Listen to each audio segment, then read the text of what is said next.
Hey everybody, welcome back to Retro Modding News, my weekly video where I talk about what's new and upcoming in the world of retro console modding. First up this week, Postman has designed a new quick solder flex cable for the GBHD consolizer from Gamebox. If we take a look at my GBHD Advance install video, you can see the picture here of the original flex cable.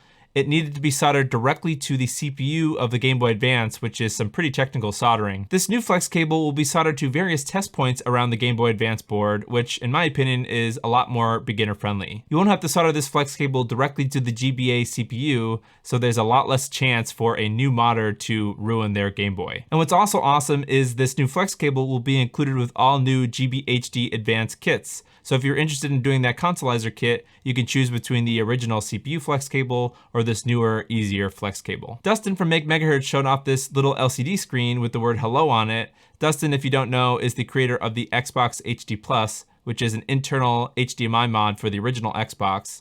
And this little screen reminded me of another Xbox mod that's out there. This post from OGXbox.com shows off these interesting custom front panels for the original Xbox. These are all mods made by Team Executor, so there's this little screen here and these buttons on the left that allow you to interact with an Executor 3 mod chip. There's actually a bunch of different colors of them, which is really awesome. So there's a clear one and a green one, which match the clear and green different variations of the original Xbox. I think these panels are pretty rare nowadays. You could probably only get them on eBay, but they make the console look really awesome. I don't know what features he could come up with for a little LCD screen like this, but if MakeMHz is going to design something that might work with his upcoming Xbox mod chip, then I'm definitely on board. Chris Peeville and Trevor Rudolph and probably some other people have released the alpha version of a project that's known as PicoBoot. Just from what I've gathered from the README here, it sounds like PicoBoot is a BS2 execution framework, which I believe is the same as an IPL replacement. This project was originally created to restore the boot animation for the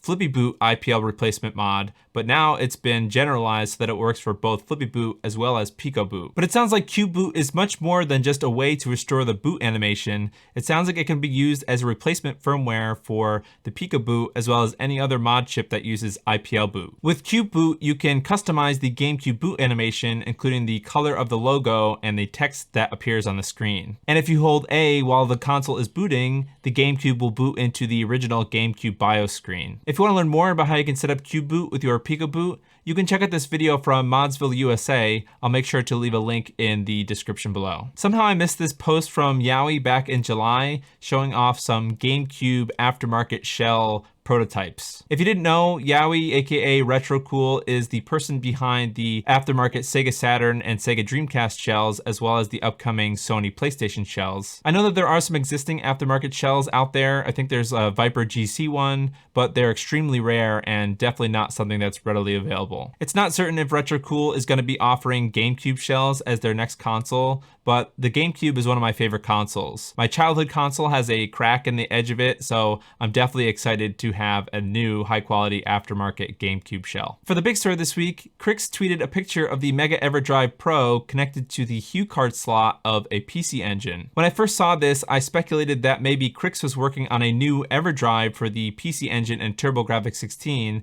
one that could support CD-based games, whereas the original Turbo EverDrive could not. But then a few days later, Crix confirmed that he's working on a new PC Engine EverDrive, and he's calling it the Turbo EverDrive Pro. There's a little video here of him actually booting into a CD-based game, so it sounds like that's the point of this new EverDrive, is that it will work with CD-based games, whereas the original Turbo EverDrive did not. And it also confirms that CD-based games can in fact be loaded through the HuCard slot, which is pretty interesting in my opinion. In a response, Crix actually responded to some frequently asked questions. For one, the HuCard slot can only output mono audio, and two, it's likely that there's going to be two different forms of this new Turbo EverDrive Pro, one that will fit into the HuCard slot and another one that will actually fit into the expansion port in the back of the console.